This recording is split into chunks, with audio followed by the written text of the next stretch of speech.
Berikut adalah alat dan bahan yang harus kita persiapkan.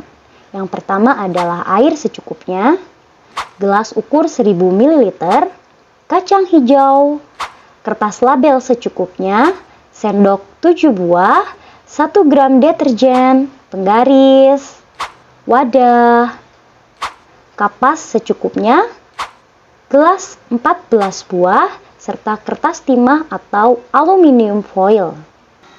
Berikut adalah langkah kerjanya. Yang pertama, kita masukkan kacang hijau ke dalam air pada sebuah gelas, kemudian kita buang kacang-kacang yang mengapung, sementara kacang hijau yang tenggelam yang akan kita gunakan dalam percobaan ini. Selanjutnya, kita akan membuat larutan deterjen dengan konsentrasi yang berbeda.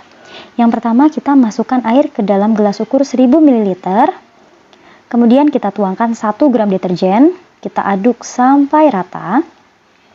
Setelah rata, kita masukkan larutan deterjen tersebut ke dalam gelas yang berlabel 100%, sebanyak 500 ml.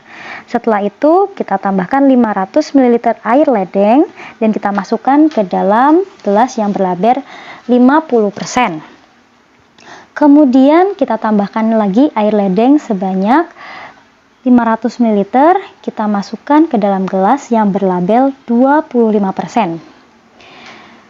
Kita tambahkan lagi air ledeng sebanyak 500 ml. Setelah itu kita masukkan ke dalam gelas yang berlabel 12,5%. Kemudian kita tambahkan lagi air ledeng sebanyak 500 ml. Kita masukkan ke dalam gelas yang berlabel 6,25%. Kemudian kita tambahkan lagi 500 ml air ledeng, kita masukkan ke dalam gelas yang berlabel 3,10% sebanyak 500 ml. Dan yang terakhir, kita tidak boleh menggunakan larutan deterjen ya. Ini adalah air ledeng murni yang akan kita gunakan sebagai kontrol. Selanjutnya, masing-masing dari larutan deterjen tadi kita masukkan kacang hijau, kemudian kita rendam selama 5 menit. Sambil menunggu rendaman kacang hijau, kita akan memasukkan kapas ke dalam sebuah gelas yang memiliki label yang sama seperti tadi.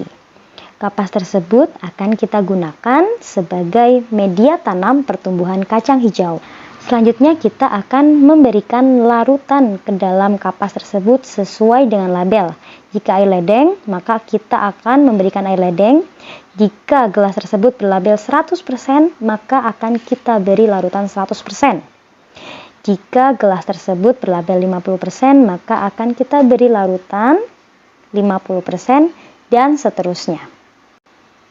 Jika sudah selesai, kacang hijau yang sudah kita rendam selama 5 menit tersebut akan kita masukkan ke dalam gelas sesuai dengan labelnya ya. Jangan sampai salah. Jika berlabel 6,25%, maka kita masukkan kacang hijau ke dalam gelas 6,25% dan seterusnya. Selanjutnya kita akan menutup gelas yang sudah berisi kacang hijau tersebut menggunakan kertas timah secukupnya. Fungsi dari kertas timah atau aluminium foil tersebut adalah untuk menghalangi masuknya cahaya yang dapat mempengaruhi pertumbuhan kacang hijau.